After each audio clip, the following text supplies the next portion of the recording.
The massive alien warship appeared without warning in Earth's orbit one cold October morning. Its dark hull stretched nearly 10 miles long, casting an ominous shadow over the cities below.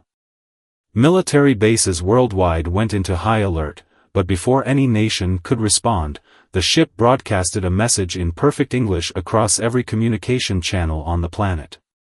Primitive species of Earth, we are the hunters. For 10,000 years, we have ruled the galaxy by proving our superiority through combat. Your world has been chosen for our next hunt. Send us your finest warriors, or we will destroy your major cities one by one.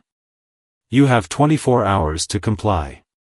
In the Pentagon's Emergency Command Center, General James Miller stared at the satellite footage with steely determination. Unlike many others in the room who showed signs of panic, the veteran commander remained calm. He had fought in 3 wars and knew humanity's greatest strength wasn't in their weapons, but in their endless capacity to surprise.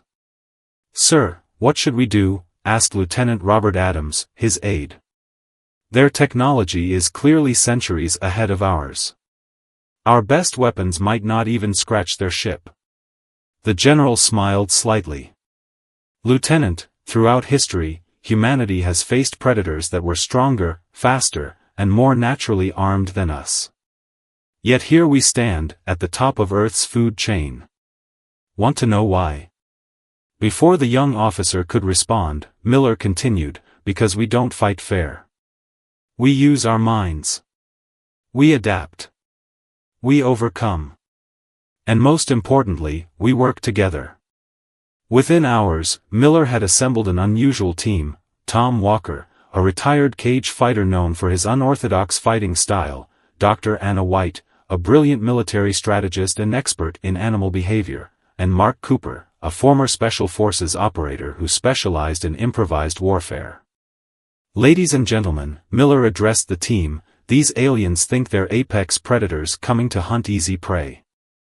They're about to learn that humans are the most dangerous species in any galaxy." The team spent the next 12 hours studying the limited data they had on the alien ship. Dr. White noticed something crucial in the aliens' message. They called themselves hunters and challenged us to combat. This suggests they follow some kind of warrior culture with strict rules of engagement.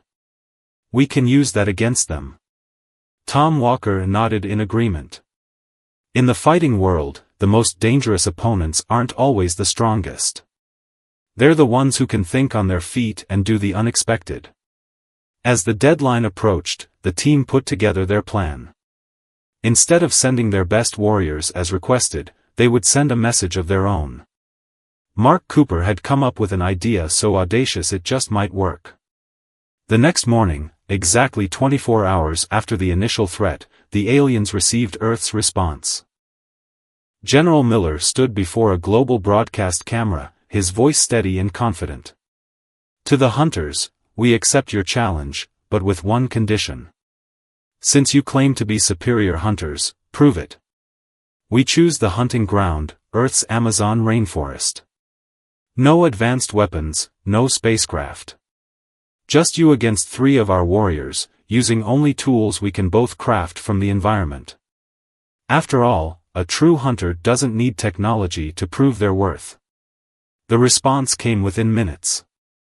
The alien commander's voice carried a note of amusement and perhaps a hint of irritation. "You dare to dictate terms to us? We have conquered 1,000 worlds. Then surely you're not afraid to prove your hunting skills without hiding behind your advanced technology," Miller replied calmly. "Unless, of course, you're not really hunters at all, just bullies relying on bigger weapons." There was a long pause. The entire world held its breath. Finally, the alien voice returned, this time with unmistakable anger. "We accept your terms, humans. In 3 days, we will meet your warriors in this Amazon location. When we defeat them, your entire species will acknowledge our superiority and submit to our rule." As the transmission ended, Lieutenant Adams turned to General Miller. "Sir, do you really think this will work?" Miller watched as Tom, Anna, and Mark began their intensive preparation for the coming hunt. "Lieutenant, those aliens think they're going to hunt us. They don't realize that for hundreds of thousands of years, we were the most successful persistence hunters on Earth.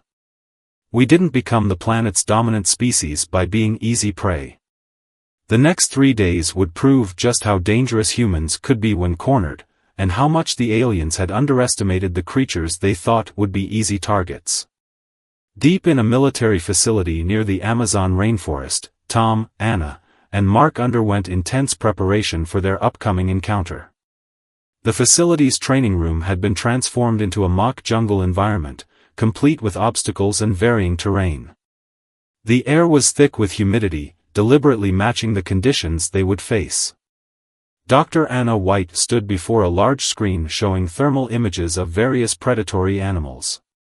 "The aliens call themselves hunters, so we need to think like prey that became predators," she explained to her teammates. "Look at how Earth's apex predators hunt, they all have weaknesses. Lions rely on ambush, sharks need water, and eagles can't fight on the ground." Tom Walker was crafting primitive weapons from local materials, spears with fire-hardened tips, basic traps, and sturdy clubs. His years in cage fighting had taught him that the environment itself could be a weapon. "In the ring, the cage is both your prison and your tool," he demonstrated, showing how even a simple vine could become a weapon when used correctly. Mark Cooper focused on setting up an elaborate communication system using bird calls and animal sounds. "In Special Forces, we learned that the best signals are the ones that blend with the environment," he explained. "The aliens won't expect us to communicate right under their noses." The team received intelligence from the alien ship's orbit. 3 hunter warriors had emerged on their vessel's observation deck, each standing nearly 8 feet tall, with muscular bodies covered in natural armor like scales. Their movements were precise and predatory, resembling Earth's big cats. General Miller called an emergency meeting. "Our surveillance shows they're studying Earth's predators too. They're watching footage of lions, tigers, and wolves. But that's good news." "How is that good news, sir?" Lieutenant Adams asked. Anna smiled, catching on. "Because they're studying the wrong predators. Humans didn't become Earth's dominant species by being the strongest or fastest. We succeeded through endurance, tool use, and cooperation. We're not like other predators." The next day, local guides took the team deep into the Amazon. They learned about the most dangerous plants, which fruits were safe to eat, and how to find clean water. The guides, descendants of tribes who had lived in the rainforest for countless generations, shared ancient hunting techniques that had been passed down through centuries. "The forest is never your enemy," explained Paulo, their lead guide. "It's either your friend or your teacher. The aliens will see it as an obstacle. That's their first mistake." As the final hours approached, the team made their last preparations. They covered themselves in mud mixed with local herbs to mask their scent, a technique used by indigenous hunters for generations. Their clothes were simple but practical, designed to blend with the forest shadows. General Miller visited them one last time. "The whole world is watching, but remember, you're not just fighting for humanity. You're showing these aliens that true strength isn't about superior technology or physical power. It's about adaptation, intelligence, and the will to survive." That evening, as the team sat around a small campfire, Tom voiced what they were all thinking. "They expect us to fight like animals, to run and hide in fear. But we're going to show them something they've never seen before." Mark nodded, checking his handmade weapons one last time. "We're going to show them why humans are the most successful hunters Earth has ever produced. And why we're the most dangerous when we work together," Anna added, reviewing their strategy maps drawn in the dirt. As night fell over the Amazon, the distant roar of the alien ship could be heard as it positioned itself above the designated hunting ground. In less than 12 hours, the hunt would begin. But unlike the countless species the hunters had challenged before, humans weren't going to play by their rules. The team slept in shifts, their minds focused on the coming dawn. They knew that somewhere above them, 3 alien warriors were preparing for what they thought would be an easy hunt. They had no idea they were about to face the most dangerous prey they'd ever encountered, humans who had decided to become the hunters. Dawn broke over the Amazon rainforest with an eerie silence. The usual chorus of birds and monkeys had gone quiet, as if nature itself sensed the coming battle. 3 massive pods descended from the alien ship, landing in different sections of the designated hunting zone. Each pod opened with a hiss, revealing the hunter warriors in their full glory. The aliens stood like ancient statues, their scaled bodies reflecting the morning sun. They carried only basic weapons crafted from materials their scouts had gathered from the forest: spears, crude blades, and what appeared to be throwing weapons. Their amber eyes scanned the forest with predatory focus, confident in their superior strength and hunting abilities. The leader of the hunters, who called himself First Hunter, spoke into a communicator. "We begin our hunt. These humans will learn why we have never lost a challenge in 10,000 years." His voice was broadcast across the world's communication channels, as the aliens wanted Earth to witness their victory. What they didn't broadcast was the confusion on their faces when they found no immediate signs of their prey. The humans hadn't waited at the designated starting points. In fact, they were nowhere to be seen. High in the canopy, Tom Walker watched the first hunter pass beneath his position. The alien was looking ahead, scanning the ground level, just as Earth's large predators would. Tom smiled, remembering Anna's words, "They're thinking like animals, not humans." He quietly made a bird call that would sound natural to the aliens but carried a clear message to his teammates: "They've taken the bait." The hunters split up, each taking a different direction, confident that 3 prey couldn't evade 3 superior hunters for long.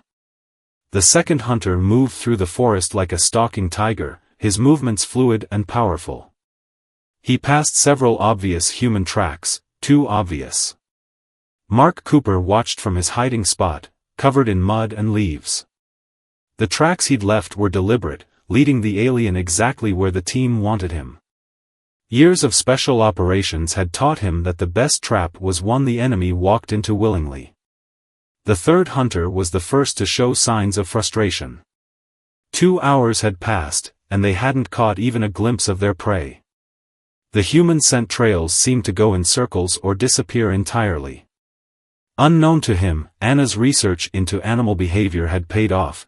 The team had used the local herbs and mud not just to mask their scent, but to leave false trails that would confuse even the aliens' enhanced senses. The first strike came just before noon. The second hunter was following what he thought was a fresh trail when the ground beneath him suddenly gave way. He fell into a pit, not deep enough to trap him, but enough to throw him off balance. As he stumbled, dozens of small, sharp bamboo spikes rained down from above, finding gaps in his natural armor. The alien roared in surprise and pain, more shocked than hurt.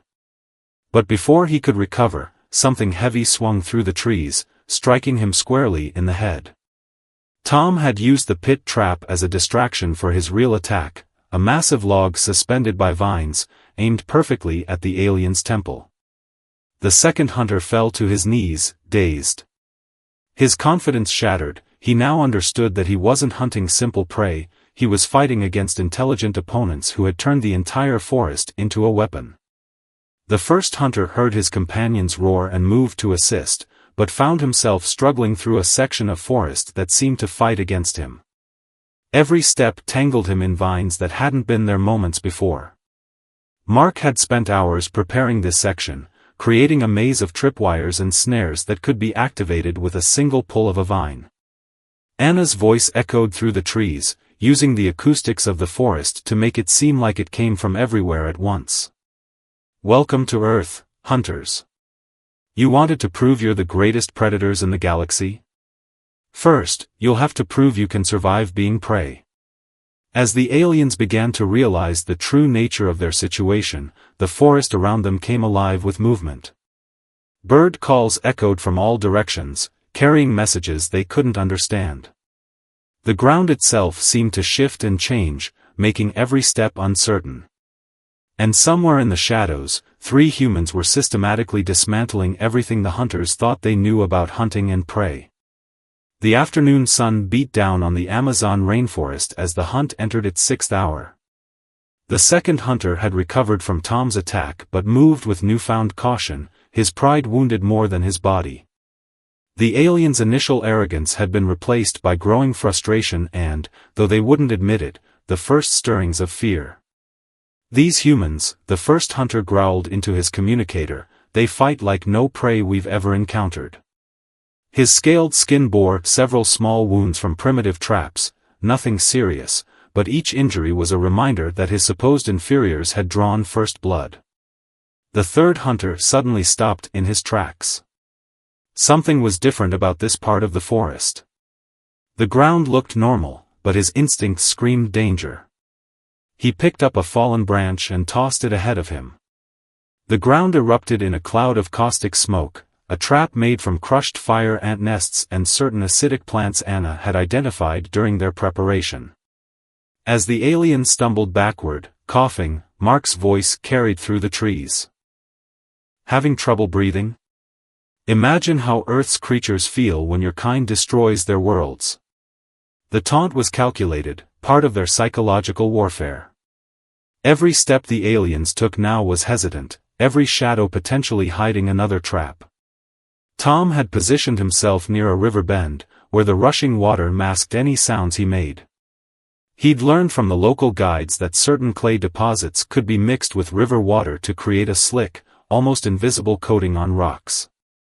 The third hunter, still recovering from the smoke trap, was being steadily herded toward this location. Anna, meanwhile, had implemented the next phase of their plan. She'd spent hours studying how the aliens moved, noting their similarities to Earth's big cats. "They're ambush predators," she'd told her teammates. "They hate being in open spaces for too long. We can use that against them." The team had prepared several clearings, seemingly natural breaks in the forest canopy. But these spaces were carefully crafted killing grounds. The first hunter, growing increasingly angry at being made to look foolish, charged into one such clearing after hearing what seemed to be a human's panicked movement. Instead of finding easy prey, he found himself exposed. Sunlight reflected off dozens of sharpened bamboo spikes positioned at various heights, creating a disorienting pattern of light and shadow. As he tried to process the trap, Tom's voice echoed from somewhere above, "You wanted to hunt humans? Let's see how you handle being hunted." The aliens tried to regroup, but the humans had spent hours memorizing every path through their chosen battlefield. Each time the hunters thought they were closing in, they found only empty air and more traps. Their superior strength meant nothing against opponents they couldn't catch, and their advanced hunting instincts were useless against prey that refused to behave like prey. Mark demonstrated why he'd been special forces by setting up a series of false trails that led the second hunter in circles. The alien's frustration peaked when he realized he'd passed the same distinctive tree 3 times, each time from a different direction. The forest seemed to have become a maze, with the humans as its architects. As the day wore on, the aliens' communications became increasingly desperate. "First hunter," the third hunter called, "these humans, they're not just surviving, they're controlling the battlefield. Every move we make seems to be anticipated." The first hunter, his earlier confidence now completely shattered, realized a terrible truth. They had entered this hunt believing themselves to be the galaxy's ultimate predators, but in this environment, against these opponents, they had become something else entirely. They had become the prey. Back in the Pentagon's command center, General Miller watched the surveillance feeds with grim satisfaction. Lieutenant Adams stood beside him, amazed at how the tables had turned.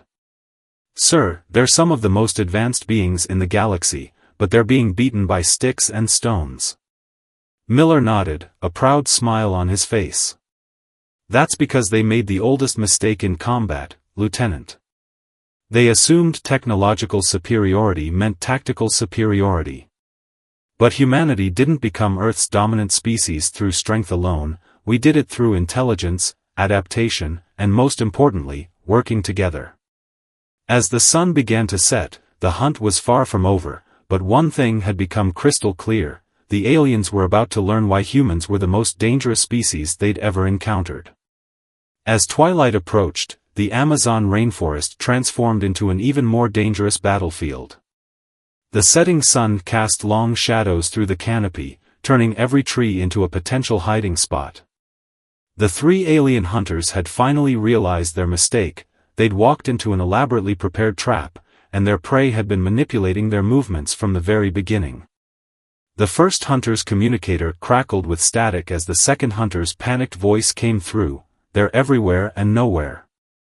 Every time I think I've cornered one, they disappear like smoke." His voice cut off abruptly, replaced by the sound of rushing water and a startled roar. Tom had led the second hunter into the river trap they'd prepared. The slick clay coating on the rocks sent the alien tumbling into the rapids. While the hunter was an excellent fighter, swimming in fast-moving water was something his species had never needed to master. He thrashed desperately, his natural armor now working against him, weighing him down. "Need a hand?" Tom called out, standing confidently on a sturdy branch above the river. The alien's eyes widened in shock. This was the first clear view any of them had gotten of their prey. Instead of finding a trembling victim, he saw a human warrior, covered in mud and plant matter, looking more like a forest spirit than prey. The third hunter heard his companion's struggles and rushed to help, but Anna had anticipated this. She triggered a series of hanging vines that released a cascade of rotting vegetation and stinging insects. The alien's heightened senses, usually an advantage, became a liability as the overwhelming smell and countless stings disoriented him. Having trouble focusing? Anna's voice seemed to come from all directions. Earth's smallest creatures can be its most effective defenders. You're not just fighting us, you're fighting an entire ecosystem. Mark had positioned himself for the final phase of their plan. Using the skills he'd learned from the local guides, he mimicked the sound of a wounded animal, but not just any animal. He perfectly recreated the distress call of a young hunter, a sound he'd recorded from their earlier communications. The first hunter's head snapped toward the sound, his species' protective instincts overriding his rational mind. He charged toward the source, forgetting all caution. This was exactly what the humans had been waiting for. The ground beneath the first hunter's feet suddenly gave way, but this was no simple pit trap. The entire hillside had been carefully undermined, creating an artificial landslide. The alien tumbled down the slope, his natural armor scraping against rocks and roots, until he crashed into a clearing below. As he struggled to his feet, he found himself surrounded. Tom stood to his left, holding a spear. Anna was perched on a fallen tree to his right, armed with a blowgun loaded with paralyzing dart frog toxin. Mark emerged from the shadows behind him, carrying a crude but effective club. "You wanted to test humanity's worth through combat," Tom said, his voice steady. "Well, here's your test result." The first hunter looked around wildly, finally understanding. This was never a hunt," he growled. "It was an ambush. You were hunting us from the beginning." Anna smiled. "We studied your kind. You think like predators, always looking for weakness, always expecting fear. But humans? We've been both predator and prey throughout our history. We learned to think like both.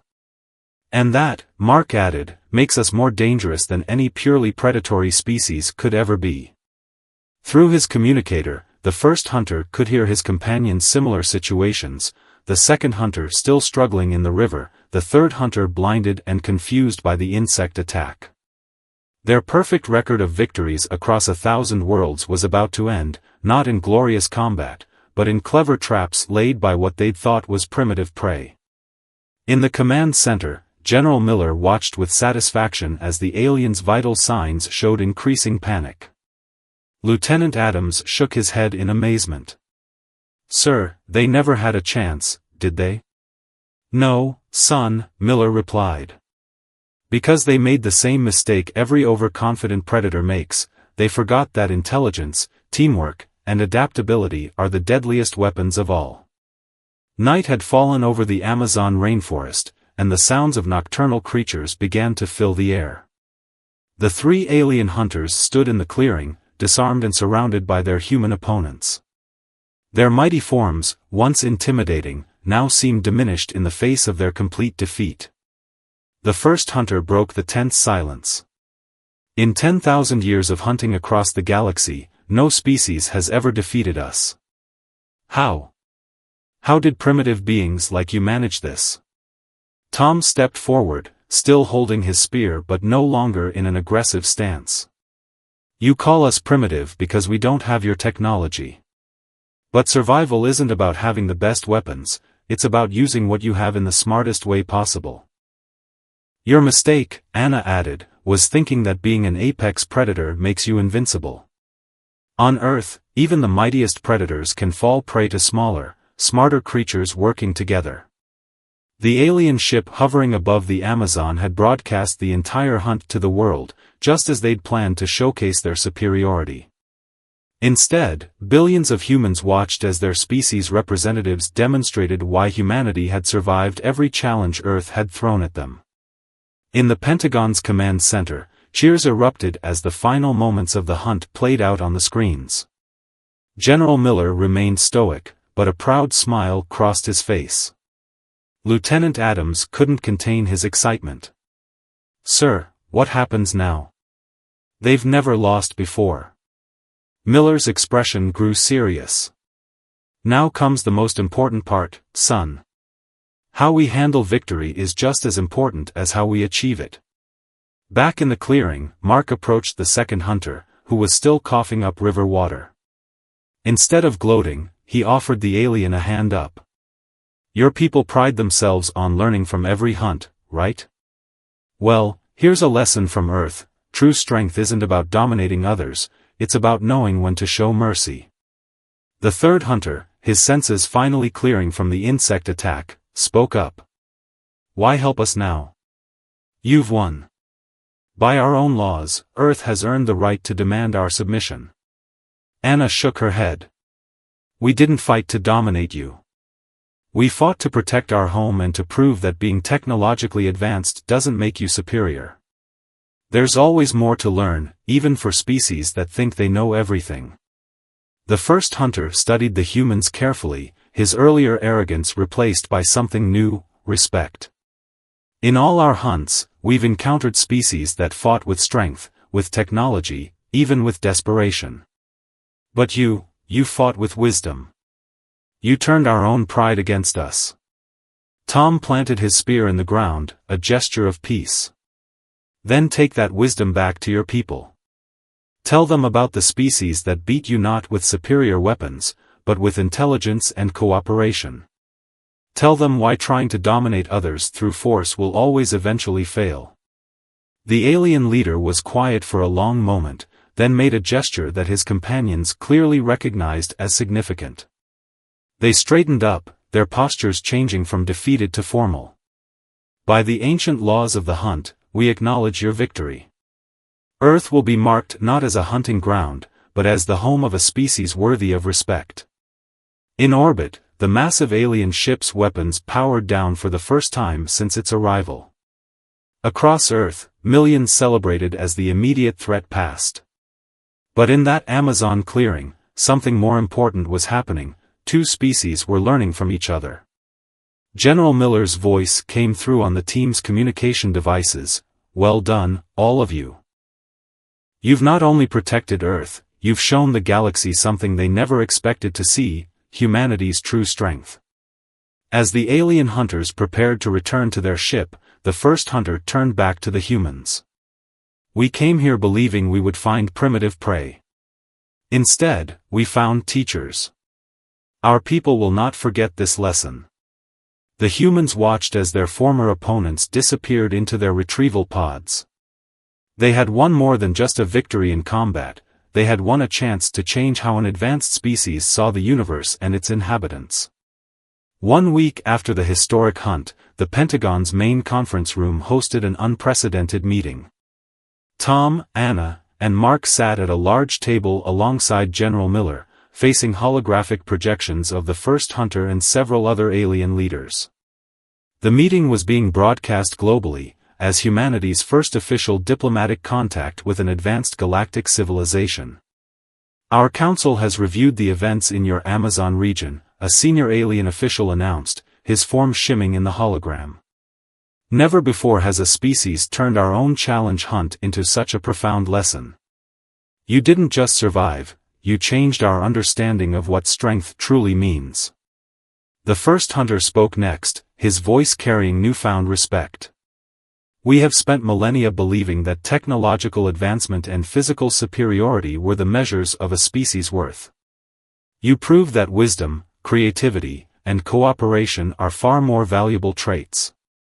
General Miller leaned forward, his expression serious but hopeful. "Then let's turn this moment into an opportunity. Your people have explored thousands of worlds, accumulated vast knowledge. We have much to learn from each other." The Alien Council members exchanged looks before their leader spoke again. "Indeed. Which is why we propose something unprecedented.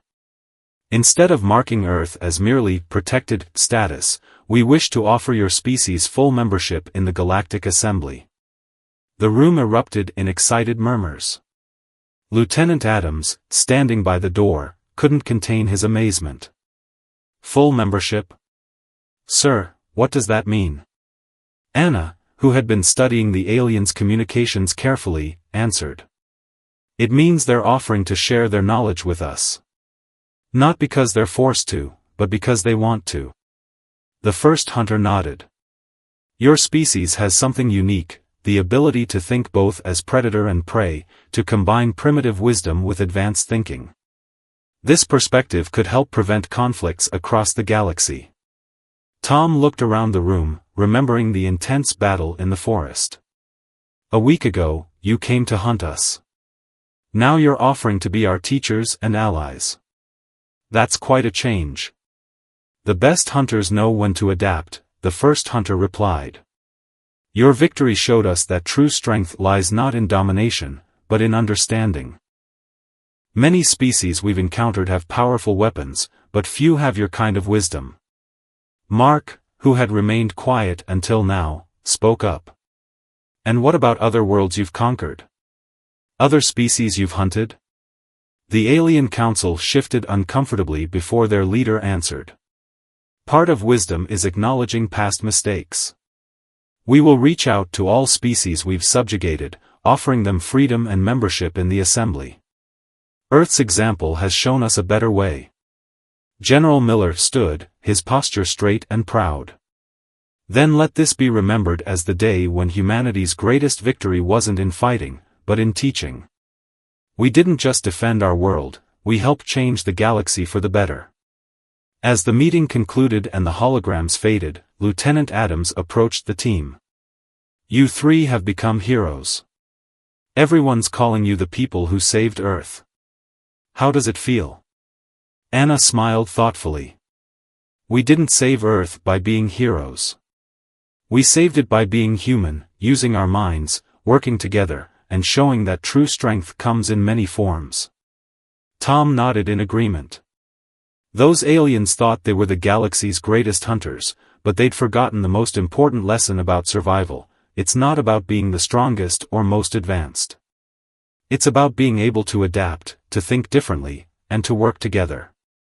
"And now," Mark added, "that lesson will spread across the galaxy. Not bad for 3 humans with sticks and stones against advanced alien warriors." As they left the Pentagon that evening, the team looked up at the stars, knowing they now represented not just distant lights, but future friends and allies.